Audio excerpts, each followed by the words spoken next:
रजीम बिस्मिल्लाहिर्रहमानिर्रहीम। सैनशी पे तशरीफ फरमा आली जनाब इज़्ज़त उमाम शौकत अली साहब सदर उत्तर प्रदेश कुल मजलिस इत्तेहादुल मुस्लिमीन, मेरे भाई लियाकत अली साहब, हुमायूं अशरफ साहब, खतीब साहब, उस्मा परवीन साहिबा, हसीना बानो साहिबा, आबिद हुसैन साहब, निराजुल साहब, तारिक परवेज साहब, दीगर कायदीन मजलिस इत्तेहादुल मुस्लिमीन, यहाँ पे बैठे हुए मेरे कौम के बुजुर्गों, नौजवान साथियों, बसे पर्दा बैठकर सुनने वाली मेरी इज्जतदार माँ और बहनों, अस्सलाम वालेकुम व रहमतुल्लाहि व बरकातुहू। आज का जलसा मजलिस इत्तेहादुल मुस्लिमीन के जिम्मेदारों की तरफ से आपके दरमियान में रखा गया है ताकि हम आपके सामने आकर अपनी बात रख सकें। आप जानते हैं जब चुनाव आता है कई पार्टीज आपके दरमियान में आती है और अपनी अपनी बात रखती है, और ऐसे सभाएं आपके लिए कोई नए नहीं है। आपने यहाँ के बुजुर्गों ने कई सभाएं देखी, कभी बीएसपी की सभाएं देखी, कभी सपा की सभाएं देखी, और आज आप मजलिस इत्तेहादुल मुस्लिमीन की सभा देख रहे हैं। उन सभाओं में और ये सभा में फर्क ये है कि वहां पे बुलाया जाता है, पैसे देकर, खाना देकर बुलाया जाता है, और मजलिस इत्तेहादुल मुस्लिमीन के सभाओं में हर एक कलमा को भाई अपने खुद से आता है और सुनने की कोशिश करता है। ये जो आज जो सब हो रहा है ये कड़ी मेहनत का नतीजा है, और असदुद्दीन अवैसी साहब की जो मोहब्बत आपके दिलों में है उसका नतीजा है कि आज मजलिस इत्तेहादुल मुस्लिमीन की सभाओं में लोग आ रहे हैं।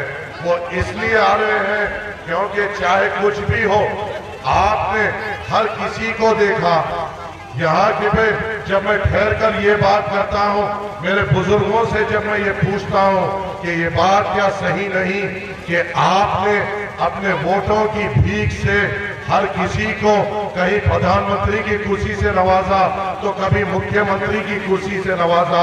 मुसलमानों ने, बिलखुसूस मुसलमानों ने हमेशा नानिहाल सेकुलर जमातों को ताकत बख्शी और फिरका परस्त ताकतों को हराने के लिए अपने आप को, अपने वोट को सेकुलर जमातों के हक में इस्तेमाल किया। मुसलमानों ने हमेशा अपने वोटों की भीख से जवाहरलाल नेहरू को प्रधानमंत्री बनाया, तो उसके बाद उनकी बेटी इंदिरा गांधी को प्रधानमंत्री बनाया, उसके बाद उनके बेटे राजीव गांधी को प्रधानमंत्री बनाया।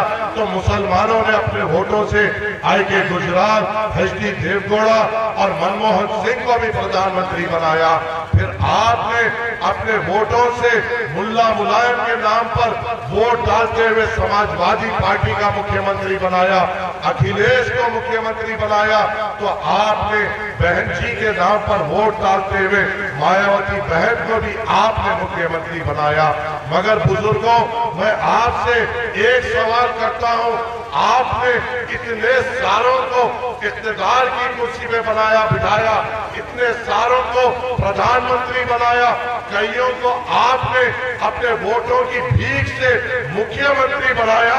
मगर एक बात का मुझे जवाब दे दीजिए या मुझे समझा दीजिए, क्योंकि आप बड़े हैं, आपकी उम्र के सामने मेरा तजुर्बा भी नहीं, पर मैं एक अदबन सवाल आपसे ये करता हूँ, आपने हर किसी को मुकाम दिया, मगर हमारे मुसलमान इलाकों का क्या हुआ?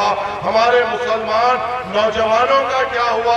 क्या हमारे इलाकों में अच्छे अस्पताल आए? क्या हमारे इलाकों में अच्छे मदरसे और अच्छे यहाँ पे क्या स्कूल आए? क्या हमारे इलाकों में नौकरी आई? क्या हमारे बच्चे जब बाहर जाते हैं तो आपको दिल में खौफ होता है जब हमारे बच्चे दूर दराज में नौकरी को जाते हैं? क्या गुजरती है उस माँ पे और बाप पे जो अपने जिगरे के टुकड़े को दूर भेजता है काम करने के लिए?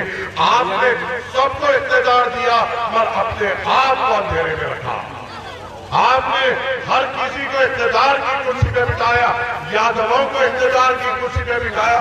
तो आज यादवों का नौजवान हर एक सरकारी महकमे में उनकी नौकरी, आज यादव थाने में मौजूद, सरकारी अस्पतालों में मौजूद, सरकारी स्कूल में मौजूद, हर एक सरकारी इदारों में मौजूद, मुसलमान मौजूद नहीं।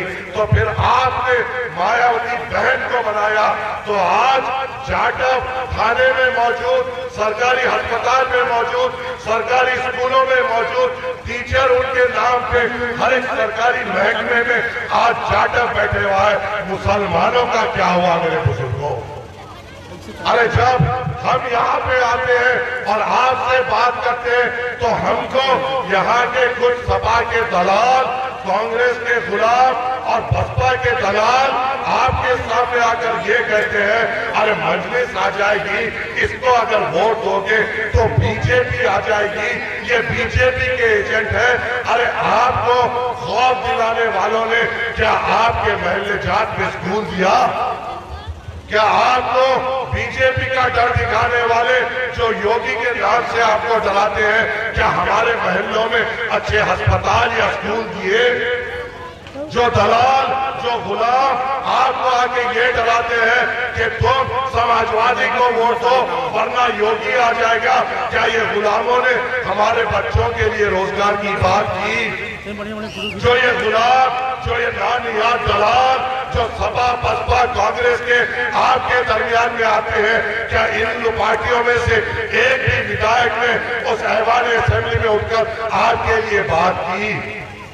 ये सिर्फ कुछ नहीं करते, मुसलमानों के दरमियान में आते हैं और आपको और हमको बीजेपी के नाम से डराते हैं। तो मेरे बुजुर्गों, मुझे समझाओ, मुझे आप बताइए, आप तजुर्बेकार हैं मेरे नौजवानों, मुझे समझाइए, मुझे बताइए, क्या मेरी माँ ने मुझे गलत तालीम दी? या मुझे बताइए, क्या मेरे उस्तादों ने मुझे गलत तालीम दी? या आप सही होंगे या मैं सही होऊंगा?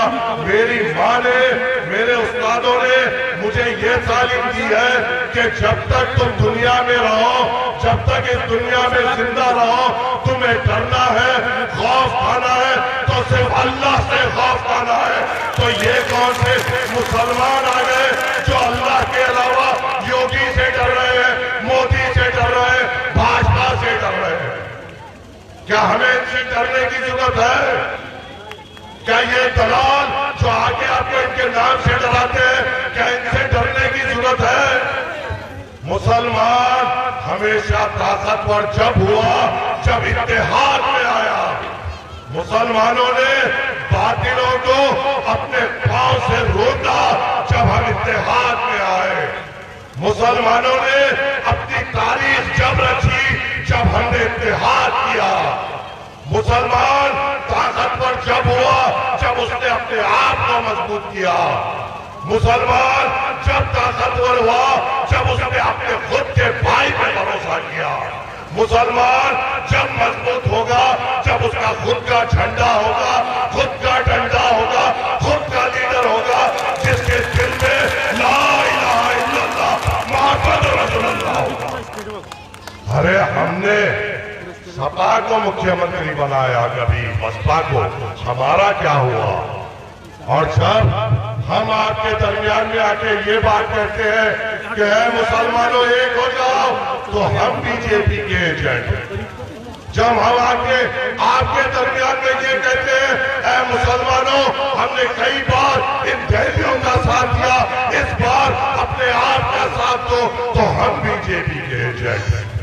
जब हम ये कहते हैं मुसलमानों, तुमने हर बार गुलामों को भेजा जिसने तुम्हारी नुमाइंदगी नहीं की, जिसने अपनी शौहरत बनाई, अपनी दौलत बनाई, अपने खानदान को आगे बढ़ा, इस बार तुम अपने आप को ताकतवर करो, तो हम बीजेपी के एजेंट।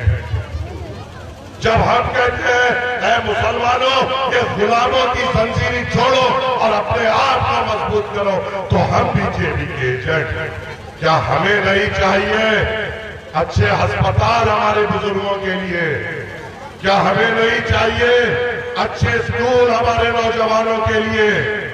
क्या हमें नहीं चाहिए कि उत्तर प्रदेश में रोजगार खुले हमारे मुसलमान नौजवानों के लिए? क्या हमें नहीं चाहिए कि हमारा बच्चा जब बाहर जाए उसकी हिफाजत हो?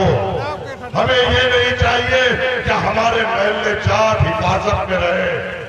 क्या हमें ये भी नहीं चाहिए कि हमारे मदरसे हिफाजत में रहे? क्या हमें ये भी नहीं चाहिए कि हमारे इबादत गाहों का तहफ्फुज हो? क्या हमें ये भी नहीं चाहिए कि हम इत्तेहाद में रहे?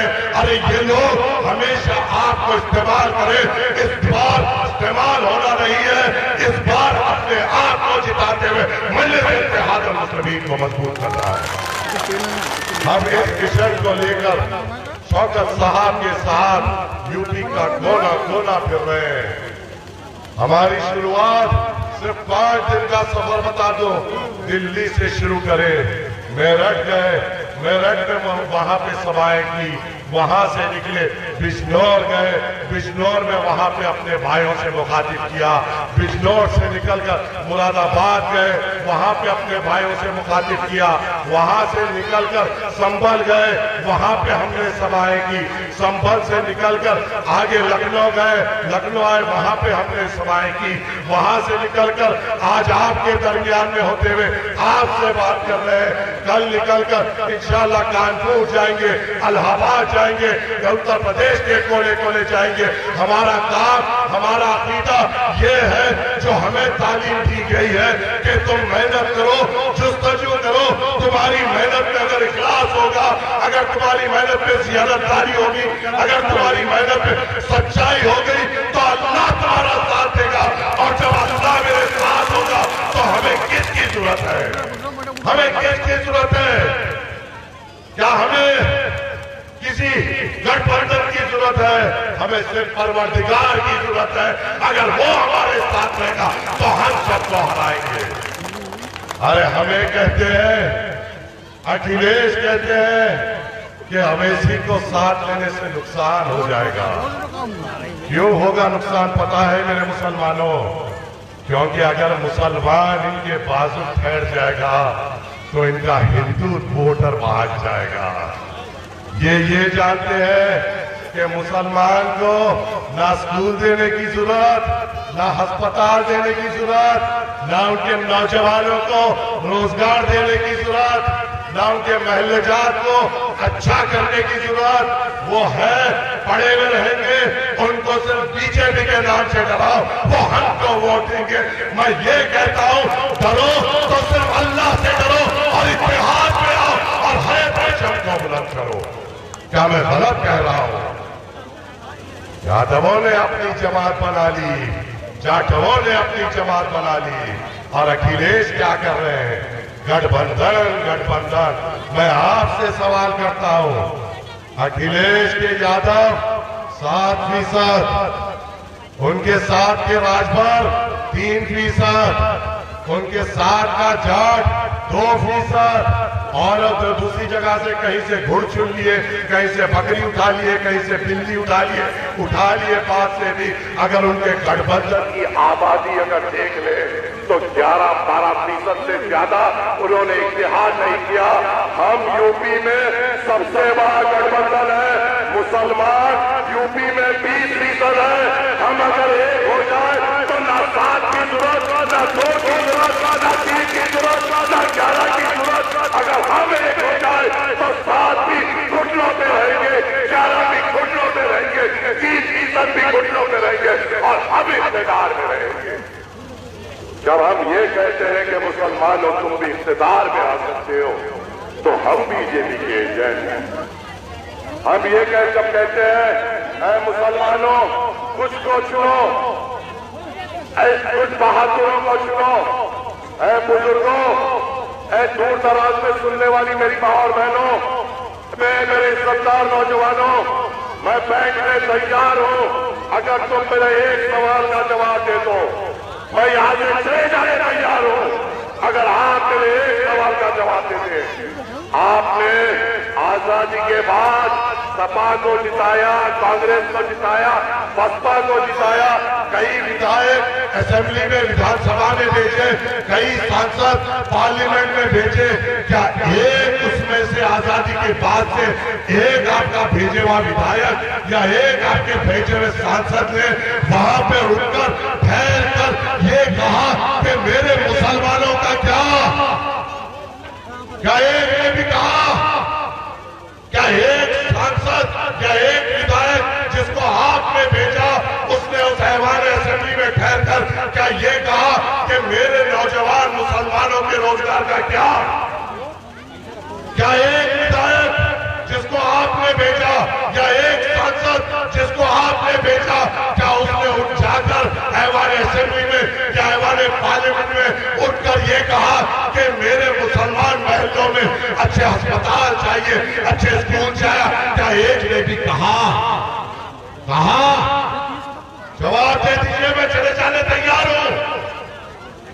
जब आपके पास जवाब नहीं, इन्होंने आपका इस्तेमाल किया, ये आपको खुद को मालूम, तो मैं बीजेपी का एजेंट कैसे हुआ? जिसको आपने ताकत से नवाजा, जिसको आपने इज्जत दी, जिसको आपने शोहरत दी, वो आपका नहीं हुआ। मगर जिसको आपने कभी वोट नहीं दिया, कभी ताकत नहीं दी, वो बैरिस्टर सब्जी अवैसी उस ऐवान पार्लियामेंट में उठता है, ठहरता है, वक्त के फिरौनों के आंखों में आके डालकर उनके गिरेबानों को पकड़कर झुटोर देने आपकी बात करता है और वो बीजेपी का एजेंट हो गया।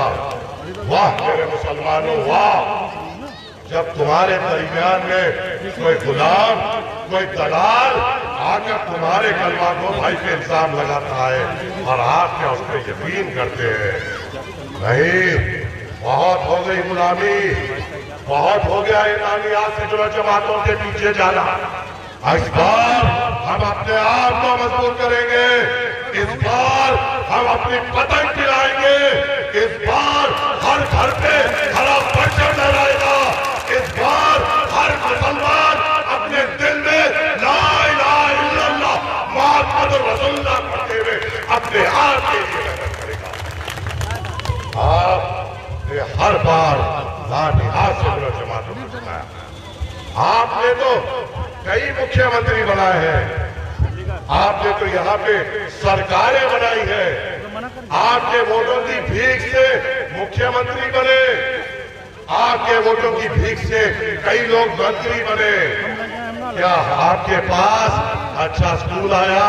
तो सुन लो ए मेरे बुजुर्गों, ए मेरे भाइयों, नौजवानों, मैं वहां से आता हूं जहां पे मजलिस के हमारे सिर्फ 7 विधायक हैं। आपने तो मुख्यमंत्री बनाए, आपने तो मंत्री बनाए, हमने एक विधायक ऐसे बनाए हैदराबाद वालों ने जिनका नाम अकबरुद्दीन अवैसी साहब है। आपने मंत्री बनाया, आपने मुख्यमंत्री बनाया, तो क्या आपके जिले में स्कूल आया?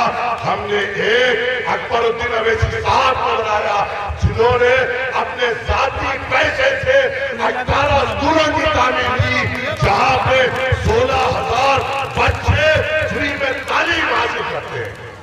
और सबसे पहले उन स्कूलों में किसको एडमिशन मिलता है मेरे भाई मालूम? जो यतीम है। अगर किसी के वालिदैन नहीं, सबसे पहले उसको एडमिशन, उसके बाद अगर किसी का वालिद नहीं, उसका पहले एडमिशन, गरीबों का एडमिशन। वहां पे कोई कार्ड चलाने वाला नहीं आता स्कूल में, और स्कूल भी ऐसे जहां पे पढ़ाई के अलावा फ्री बैग, फ्री किताबें, फ्री तालीम, फ्री रहना, हर चीज अकबरुद्दीन अवैसी साहब करते हैं। हमारा एक विधायक ने ये किया, आप बताओ आपके मुख्यमंत्रियों ने क्या किया? हम पर इल्जाम लगाने वालों, हमको बीजेपी का एजेंट बोलने वालों, ए गुलामों तुम भी सुन लो, ए बुजुर्गों आपसे भी गुजारिश है, आपने मुख्यमंत्री बनाया, मंत्री बनाया, क्या मिला हमारी कौम को? क्या हम गलत है? क्या जमहूरियत में इजाजत नहीं कि हम अपने आप की भी बात कर सके? हमें क्या जरूरत है दूसरों की? हमारी तारीख, हमारे उलमा इकराम ने हमें ये सिखाया है कि हमारी तारीख कभी कायदात में मायने नहीं रखती, चाहे वो जंगे बदर हो, ओहद हो। अगर अल्लाह पे तवक्कल हो तो बातिलों से मुकाबला करने अल्लाह का साथ देता है और हमारे हमारी तारीख हमें यही सिखाती है कि तुम इत्तेहाद में रहो और अल्लाह पे तवक्कल होते हुए आगे बढ़ो, जीत अल्लाह तय करेगा। तो और एक बात आती है, मजलिस आ जाएगी तो बीजेपी जीत जाएगी।